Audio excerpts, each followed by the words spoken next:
lakarihun, sungguh mereka itu tak suka. Mereka tak suka dengan keputusan Nabi SAW bawa mereka untuk perang. Janji sepada untuk berhadapan dengan kelompok peniaga dari Syam yang diketuai oleh Abu Sufyan. Hanya 40 orang. Jadi mereka pun tak ada persiapan. Tiba-tiba tengah jalan, Abu Sufyan kontak seorang musyrik yang namanya Damdam, pergi bagi tahu ke Mekah supaya datangkan tentera-tentera perang, sebab mereka tahu Muhammad SAW dan sahabat-sahabat dah menuju untuk stop mereka dalam perjalanan mereka. Jadi untuk menjaga barang-barang niaga ni, maka dia panggil tentera. Akhirnya tentera sampai, maka turunlah surah supaya untuk pilih salah satu, sama ada air atau an-nafir. Air ni rombongan bawa barang ni lah, tak ramai, 40, ada yang kata 30 orang je. Sedangkan yang dari Mekah ni siap dengan persiapan perang sekali. Jadi bila dikatakan bahawa kita akan perang, mereka macam keberatan lah. Keberatan tu bukan tak hendak mengikut perintah Allah. Cuma keberatan lah. Kita 300 orang nak menghadapi 1000 orang, 1000 lebih. Kita 300 lebih ni. Kita tak ada persiapan, janji kita tidak nak perang. Macam itulah. Yujadilunaka. Mereka bentuk tak suka mereka tu atau benci mereka dengan arahan tu, yujadilunaka. Mereka bermujadalah. Mujadalah ni apa namanya? Membantah. Bermujadalah ni membangkang. Fil haq, pada yang hak, pada perkara yang memang sudah nyata, ba'dama tabayyana, selepas nyata dah bahawa itu adalah arahan wahyu daripada Allah Subhanahu wa taala, mereka keberatan. Jadi tuan-tuan, maknanya apa yang diarahkan oleh Allah Subhanahu wa taala adalah satu kebenaran. Apa yang diarahkan oleh Rasul sallallahu alaihi wasallam adalah satu yang hak. Bila kebenaran, maka tak ada salahnya, tak ada negatifnya, tak ada unsur-unsur yang merugikan. Cuma mereka macam tadi lah, kata Mutawalli Sya'rawi dalam tafsir dia, mereka tu sebenarnya bukan membangkang tak nak, tapi secara manusiawi mereka masih terpengaruh dengan pandangan mata kasar. 313 tanpa senjata nak perang dengan 1000 orang. Elok kita ambil je yang ni. Sebab niat pertama kita pun memang nak cegah yang rombongan kafilah yang bawa barang niaga. Jadi bila diarahkan kepada yang satu lagi pihak ni, yang bala tentera dari Makkah ni, ka'annama yusaquna ilal maut wahum yanzurun, seolah-olah seperti annama, seolah-olah ka'annama, seolah-olah mereka diheret kepada kematian. Seolah-olah lah, maknanya perang tu mati. Macam tu, asal perang aja mati. Dan mati dia mungkin tak begitu menyenangkan sebab tak bawa persiapan, tak ada niat nak perang. Jadi selepas diarahkan kepada yang hak ni tadi, yang arahan daripada Allah Ta'ala ni, ka'annama yusaquna ilal maut, seolah-olah ada kuasa yang berkuasa memerintahkan mereka, memaksa mereka untuk diheret ke dalam kematian. Ini pandangan manusia, mata kasar dia. Sebab ialah baru hijrah kan ke Madinah dari Mekah, Rasulullah sallallahu alaihi wasallam disambut oleh orang Madinah, marilah kami akan bela hidupmu matimu, kami akan bersama. Oh, jadi tes pertama mereka perang Badarnya. Nah, tesnya pula bukan tes sengaja nak perang. Tiba-tiba aja berubah. Wahum yanzurun, seolah-olah mereka diheret untuk kematian, dan mereka melihat macam-macam, seolah-olah mereka melihat kematian. Jadi itulah kisah dia, kisah yang peperangan Badar ni. Kemudian ayat berikutnya, wa idz ya'idukumullahu ihdat ta'ifatain annaha lakum wa tawadduna anna ghayra dhati syaukati takunu lakum wa yuridullahu an yuhiqqal haqqa bikalimatihi wa yaqta'a dabiral kafirin.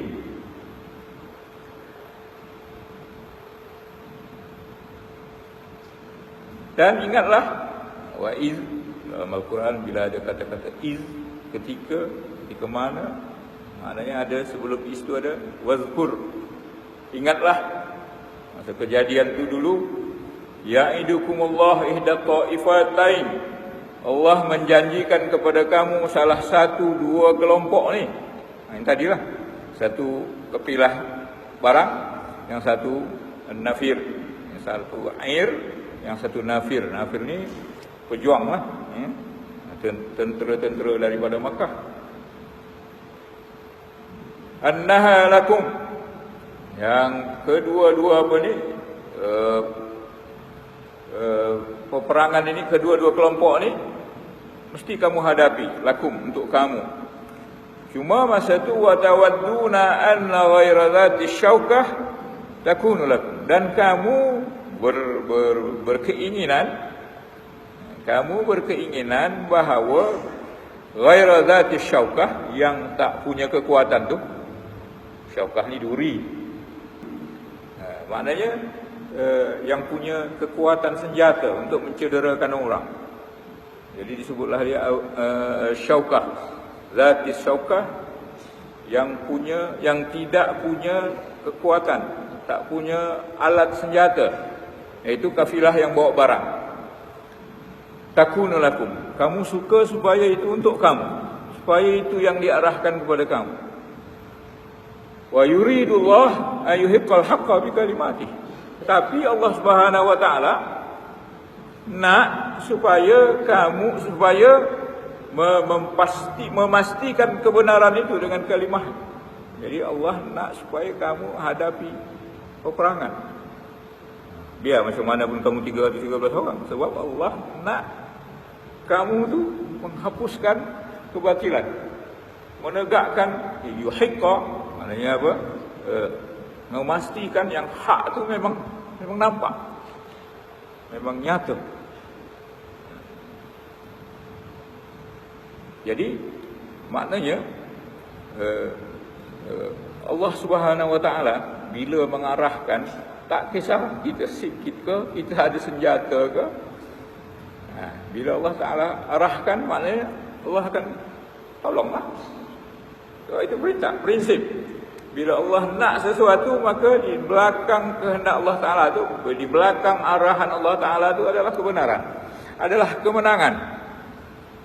Jadi tuan-tuan, ayat ni kalau kita kenakan ke diri kita, bila ada perintah Allah Ta'ala, di situ ada kebenaran, di situ ada pertolongan, di situ ada kedamaian, di situ ada kebahagiaan, di situ ada ketenangan. Ini yang kadang-kadang kita tak faham ni kan. Bila suruh bayang jemaah macam endah tak endah je, atau suruh sembahyang pada waktunya, Rasulullah kata kerjaan yang paling baik adalah sembahyang di awal waktunya. Kita lengah, seakan-akan sembahyang awal waktu yang disuruh oleh Nabi SAW tu tak guna. Serupa ya, bayang pukul 1 ke pukul 3 ke sama je, tak. Dia berbeza. Bila di awal waktu sembahyang, kajian, kita bersesuaian dengan keadaan masa tu, dengan dengan cahaya mataharinya, dengan waktunya yang di situ perlu kita sujud, perlu kita bergerak, macam bersenam lah, dia ada time dia. Jadi kesesuaian pekerjaan termasuklah sembahyang dengan waktunya, dia ada hikmah. Ada hikmah. Sembahyang itu dah satu hal, hikmah kesehatan, hikmah adanya aura yang diperlukan oleh badan kita pada masa itu, yang kalau kita terlambat, benda-benda itu tak dapat.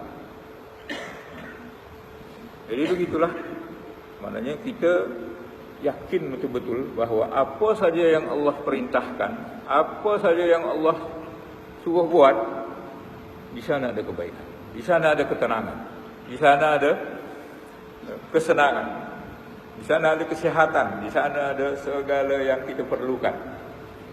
Sebaliknya macam tu juga. Apa saja yang Allah tak nak, apa saja yang Allah larang, di sana ada mudarat, di sana ada bahaya, di sana ada kerosakan, di sana ada kecelaruan bila kita buat, di sana ada kegundah gulana, ada sesuatu yang negatif. Ingat. Jadi supaya kita bila nak buat yang benda yang dilarang oleh Allah Ta'ala, fikir banyak kali lah. Banyak perkara-perkara yang akan kita tanggung. Walaupun kadang-kadang nikmat yang kita langgar tu sekejap je. Ya. Sedap dan senangnya kita buat tu, bahagianya itu atau gembiranya kita buat benda yang dilarang tu sekejap je. Tapi dia punya padah. Kalau berzina lagi dia katakan AIDS, tak ada ubatnya, tak berubat. Apa lagi?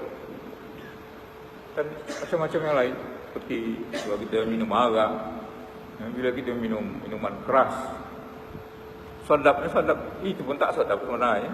Tanyalah orang-orang yang dah minum, tak sedap. Dia lidah macam kena tarik. Sudah tu apa hasil daripada itu, otak, kepala, pening, otak jadi tertutup. Apa lagi? Boleh mata buta. Itu juga dengan dadah, macam-macam boleh rosak. Jadi makanya apa saja yang dilarang oleh Allah Subhanahu Wa Taala ada negatif, ada kerosakan. Takutlah. Jadi Allah nak supaya kamu berhadapan dengan peperangan yang tentera yang ada senjata. Sebab Allah nak memastikan yang hak tu nampak. Bikalimatih. Nampak tu dengan arahannya, dengan kalimatnya, dengan pertolongannya. Wa yaqta'a dabiral kafirin, dan supaya boleh memutus. Yaqta', Allah nak punahkan. Qata'a tu potong. Dabira tu dubur. Kafirin, orang kafir. Apa makna ayat tu? Maknanya dengan bila kamu menghadapi musuh yang bersenjata ni, bukan yang 40 orang tu atau yang 30 orang tu, Allah akan munculkan kebenaran dan akan putuskan belakang orang kafir. Maknanya apa? Maknanya memang kalah total. Orang bila kalah perang, dia akan lari. Lari itu belakangnya kan, belakang tinggalkan. Yang belakang ini, yang ketinggalan di belakang, dan belakang orang kafir itu pun habis, mulai musnah mereka. Ternyata ya, dalam peperangan Badar 70 orang terbunuh, 313 ya, yang masyhurnya 313 lah orang muslim, dengan 1000 orang lebih. Mati orang-orang tentera musyrikin ni 70 orang, dan ditawan 70 orang, pembesar-pembesar. Itu ada ayat berikut nanti. Jadi itulah bila Allah dah perintah, adalah pertolongan. Dan dia jamin yaqta'a dabiral kafirin liyuhiqqal haqqa, ya, yang dengan dengan hancurnya, dengan binasanya musuh-musuh ini, sampai yang paling belakang pun dikejar juga, dibinasakan juga. Ini kita katakan sampai 70 orang, ya, dan 70 ditawan, 70 mati. Punca dia, guna dia liyuhiqqal haqqa, diulang sekali lagi, supaya Allah Subhanahu wa taala yuhiqqa, mentahqiq, memastikan yang benar itu nampak. Jangan dianggap orang muslim ni rambi lemah saja. Jadi bila Allah suruh, maka Allah akan tolong supaya nampak kebenaran, menyerlah kebenaran, nampak kekuatan. Itu kerja Allah Taala lah. Itu bukan kerja kita. Ya. Kam min fi'atin qalilatin ghalabat fi'atan katsirah. Allah dah janji berapa ramai, berapa banyak kelompok-kelompok yang sedikit mengalahkan kelompok yang besar. Semuanya biiznillah. Jadi kita pun macam itulah, ya. Bila Allah Taala perintahkan, kita nak tengok. Man yuti'illah wa rasulahu faqad faza fawzan azima. Siapa-siapa yang taat pada Allah, taat pada Rasulnya, dia akan berjaya. Sungguh, bukan main-main. Faqad faza, maka dia sungguh berjaya dengan fauzan azima, fauzan, kejayaan yang besar. Jadi bila kita beriman, taat pada Allah Subhanahu wa taala, maka taat itu akan membawa kejayaan. Jadi Allah Taala, kita yakinlah tu. Ya, mungkin orang beriman tu kadang-kadang tidak sentiasa menang, berjaya. Cuma berjaya ni tu cara yang lain. Kita kadang-kadang kalau sembahyang kan, taat pada Allah, sembahyang. Tapi nampak kita macam susah je orang muslim yang sembahyang ni. Kaki-kaki masjid ni, bangsa naik sikal pun sikal merah. Merah pun kena karat bukan merah cat. Apa pasal? Kejayaan tu bukan memiliki macam-macam ni, memiliki dunia ni. Oleh itu orang kafir lagi kaya daripada kita. Kejayaan, kebahagiaan itu mungkin dia tak punya harta, tapi dia tidur tenang. Terletak aja tidur. Bila dia makan, kenyang. Tak ada sakit. Boleh dia bersabar, boleh dia baca Quran, boleh dia sembahyang tahajud. Itu nikmat yang tak boleh dibayar, tak boleh dibeli. Kita kadang gaji beribu, berpuluh ribu gaji, makan rasa tak kenyang. Tidur macam tak lena.